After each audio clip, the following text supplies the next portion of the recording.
Guys, blessed day, meron tayong walk-in ngayon. At sir, nakakwentuhan ko si sir. Marami daw business si sir. Sir Mulawin. Sir, ano pong name niyo, sir? Sir Mulawin po ng Dasma Cavite. At may sariling GMW sublimation. At nakilala ko si Sir Reggie as a pro-print, isa sa mga magiging mentor ko about sa clothing. Yun, yes sir.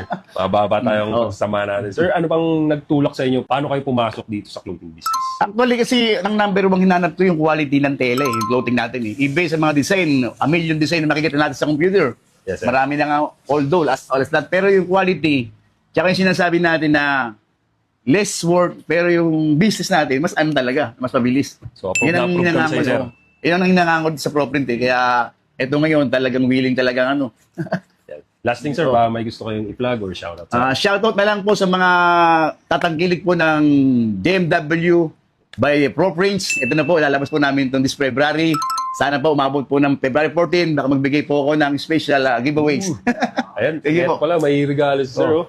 From Tiba Sofia po, isa sa Thank mga you. branded natin na Follow nyo yung Sofia. page na, sir. Ito yung page Thank you, thank you, Reggie. Thank you. Sir, thank you pa. Thank you, thank you. Thank you. Yeah, maraming may pangarap pero kulang sa simula. Design sa isip pero puhunan ang problema. Supli ay iba-iba. Quality di sigurado. Print na kupas, tela, manipis, lugi agad ang negosyo. Gusto mo ng brand, hindi lang pang suot.